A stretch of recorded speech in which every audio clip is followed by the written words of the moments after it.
This is a terrarium in a jar.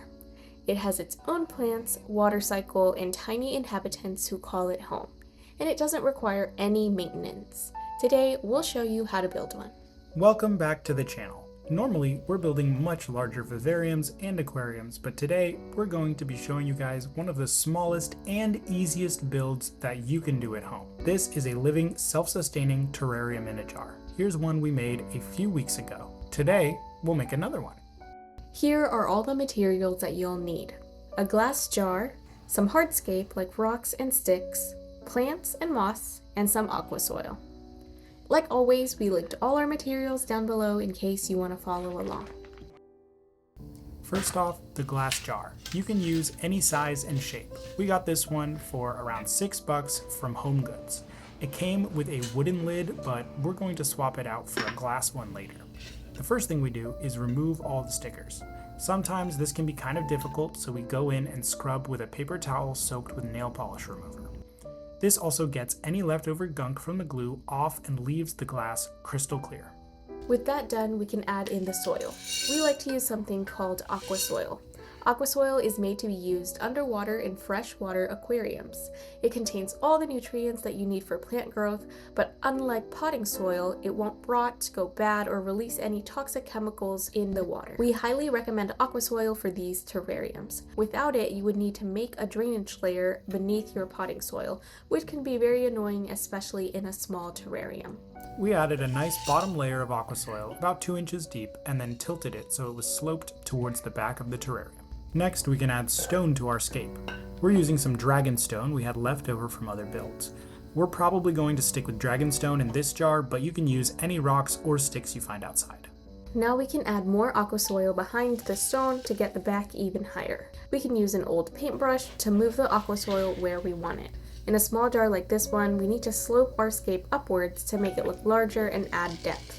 Otherwise, it would be a small patch of moss sitting at the bottom of a tall and empty jar. After a few pours, we finally got a really dramatic cliff going. We top it off with another small fragment of dragonstone. And just like that, we're going to be ready for our plants. We're using some different mosses that we were able to gather outside. In most places, you should be able to find some mosses outside if you look hard enough, but if you're in a desert, you can try ordering some online. Again, it'll be linked below. In addition to moss, we're using some Selaginella. It grows great in sealed terrariums and can even look like little trees. Before we add our plants, we give the jar a nice spray down so that the aqua soil is fully soaked. Now we can add the moss. Starting with this sheet moss, we added it on this left side and use our long tweezers to push it down. These can be especially useful if you're scaping in an unusually shaped jar or something really small. We're going to sprinkle a few different types of moss to cover all the aqua soil in the terrarium. This is a small pillow moss. Using different types of moss gives us different textures and colors that can really make it more interesting. For our Selaginella, we just trim off some small portions with sharp scissors, and now we can plant these using our tweezers. We make sure the roots stay beneath the moss where it's moist. We're filling in the bottom with some more pillow moss. If you use small sections, you can jigsaw your moss together to perfectly cover almost any section. Now we've got this big Selaginella, which we added up top. Fun fact, Selaginella is neither a fern nor a moss, although it's very closely related to both. Because of how small it is and how much it loves high humidity, it is the perfect tiny plant for a terrarium in a jar. With all the plants in, we're going to water the tank down. We want to add enough so that we can see water pooling at the bottom of our jar in the aqua soil. This extra water acts as a miniature watershed for our tiny world. In the real world, water pools deep underground and in rivers and lakes before evaporating and condensing as mist and rain. Similarly, in this small jar, temperature and pressure changes will evaporate the water at the bottom of the terrarium, and it will fog up and condense on the glass, rolling down to water the moss and plants like rain. And for the inhabitants of our little terrarium, we're going with springtails. Springtails are these small white insects that feed on fungus and decaying plant matter. They'll help stop our jar from getting all moldy. They also eat any dead moss. They're going to break down waste into nutrient-rich soil that our plants can use to grow.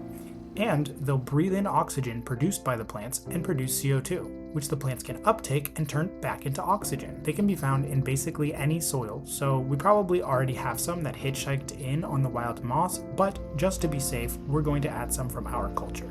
Now, all that's left is to seal up our jar. For that, we need a lid. This particular jar had a wooden lid, but we prefer glass since it won't mold and it lets in more light. Fortunately, we have a hack. These kinds of candles have a glass lid that fits on a lot of small jars. If you take out the rubber gasket, which we like to do, then it will fit on a pretty wide range of jars. Look at that. Perfect. And here is our little world right after planting. Let's wait 2 weeks and then check back in on how it's doing. Okay, 2 weeks later and the jar is doing really great. The moss is thriving and the Selaginella seems to have rooted well. There isn't a ton of growth since neither of these grow super fast, but in a small jar like this, that's a blessing. You don't want to be trimming every single day. It really is a tiny little world. It's awesome to see important processes from our real world taking place on a mini stage, like the glass fogging up with the morning dew, or when we catch a springtail breaking down mold into soil for the plants. It's really a great demonstration of all the little cycles that life needs to exist in delicate balance. And it's easy to build. We hope you get the chance to try this one out. They also make a great last-minute holiday gift or a teaching tool for the kids. We hope you enjoyed this video, and thank you guys so much for watching. Leave a plant emoji in the comments if you made it this far, and smash that like button if you had fun. There's a lot of new people who found the channel recently, and to you guys, welcome. We really appreciate all the support. Make sure to subscribe for tank updates and more videos like this one. Bye. See See you you later.